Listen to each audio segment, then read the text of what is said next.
आप सभी को जय मसीह की। और आज हम पढ़ेंगे कुलैसियों की पत्री 3 अध्याय उसकी 5 ऐसे पढ़ेंगे। और आज का हमारा टॉपिक है पुराना जीवन मसीह में नया।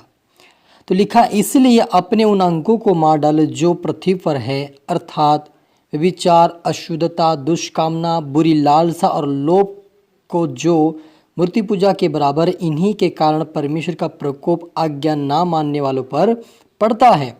और तुम भी जब इन बुराइयों में जीवन बिताते थे तो इन्हीं के अनुसार चलते थे, पर अब तुम भी इन सब को अर्थात क्रोध, रोष, भेदभाव, निंदा और मुंह से गालियाँ बकना, सब बातें ये छोड़ दो। हालेलुया। मिलकर प्रार्थना करें।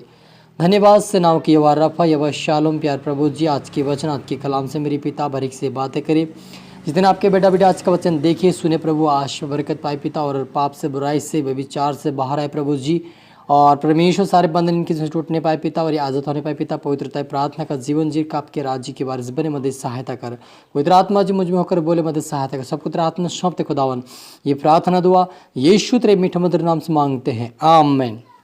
तो मेरे जी, जो हमने यहाँ पर पढ़ा कुलैसियों की पत्री उसके 3 अध्याय उसकी 5 ऐसे पढ़ा, तो वहाँ पर लिखा कि इसीलिए अपने उन अंगों को मार डालो जो पृथ्वी पर है ना, अर्थात व्यभिचार, अशुद्धता, दुष्कामना, बुरी लालसा, लोभ को, जो मूर्ति पूजा के बराबर है। इन्हीं के कारण परमेश्वर का प्रकोप आज्ञा न मानने वालों पर पड़ता है।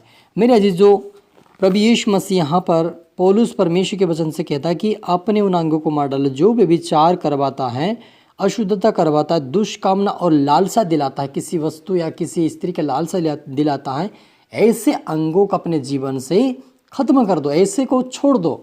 मेरे अजीजों, आप अपनी बुद्धि और अपने समझ के द्वारा इस पापों से बाहर नहीं आ सकते हैं, लेकिन जब आप परमेश्वर से प्रार्थना करेंगे और परमेश्वर आपके लिए एक सहायक भेजेगा, यीशु मसीह, वो पवित्र आत्मा पर आपकी सहायता और मदद करेगा। क्योंकि ये शारीरिक अभिलाषा जो है, परमेश्वर के आत्मा के बिना हम उसको मारना या उसको छोड़ना हमारे लिए असंभव है। हम इस पाप और बुराई से अपने आप से हम बाहर नहीं आ सकते, लेकिन जब हम परमेश्वर का सहारा लेंगे, प्रभु यीशु मसीह से प्रार्थना करेंगे, तो प्रभु यीशु ने एक वायदा करके गया है कि मैं अपने पिता के पास जाता हूँ, तब वह एक तुम्हारे लिए सहायक को भेजेगा, अर्थात वह सत्य का आत्मा आएगा, तुम्हें सत्य की बातें सिखाएगा, और अपनी ओर से वो नहीं कहेगा, लेकिन जो मैं कहूँगा उसी में से लेकर के तुम्हें सिखाएगा और आने वाली बातों को बताएगा। यानी कि परमेश्वर का आत्मा हमें आने वाली बातें बताता है ताकि हम पाप और बुराई से दूर रहें। यदि आपके जीवन में परमेश्वर का आत्मा है तो आप महसूस करेंगे, आपको परमेश्वर का आत्मा पहले ही आपको उत्साहित और अगुवाई करेगा कि तुम्हें ये पाप का काम नहीं करना है। जैसे यूसुफ को पोतीफर की पत्नी जो थी, बार बार कहती मेरे साथ सो, मेरे साथ रहा, मेरे साथ खाना खा, इस प्रकार की वो बार बार उसको टॉर्चर यानी कि परेशान करती थी।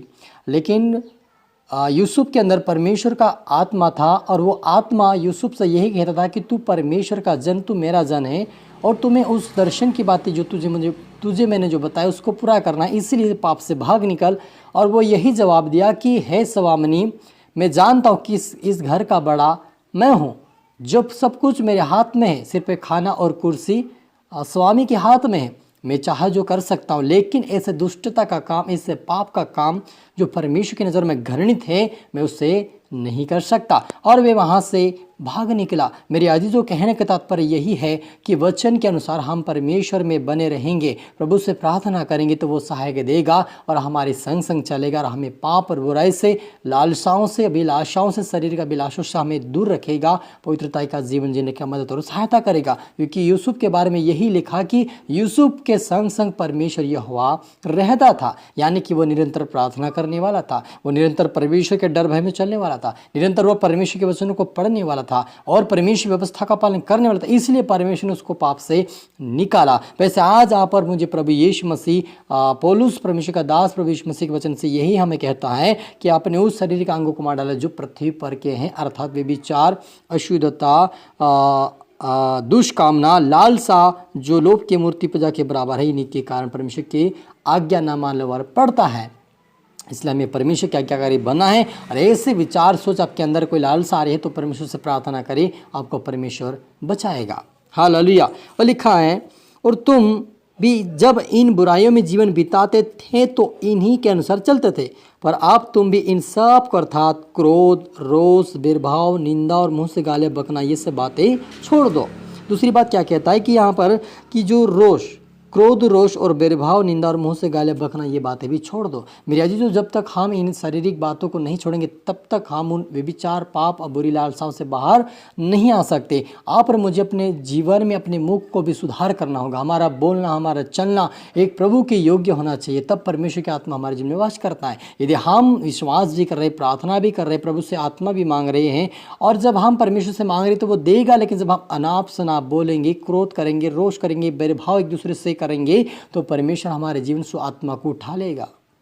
हालेलुया। जैसे शाऊल ने परमेश्वर की आज्ञाओं को तोड़ा और बार बार दाऊद को मारने के लिए वो कहीं न कहीं ढूंढता रहा, लेकिन जब वो पश्चाताप नहीं किया तो परमेश्वर का आत्मा उसके ऊपर से लोभी बात करता रहा और उठता गया, उसके साथ नहीं रहा। वैसे आज भी परमेश्वर का आत्मा हमारे जीवन में आता तो सही है, लेकिन जब हम गलत सोच विचार करके गलत बोलते, गलत चलते हैं, मुंह को अपने वश में नहीं करते, तब परमेश्वर का आज्ञा के अनुसार जो आत्मा आता वो चला जाता है और आप और मेरी सहायता इन पाप और बुराई से बाहर निकालना नहीं करता। इसलिए आप और मुझे इस पाप से, बुराई से, गंदगी से, शरीर का अभिलाषाओं से बाहर आना है, पवित्रता का जीवन जीना है, तो हमारे अपने स्वभाव, अपने चरित्रों, अपने मुंह को, इस शब्द को भी बदले, ताकि परमेश्वर का आत्मा हमारे जीवन में वास करें और हम नरक में जाने से बच जाए।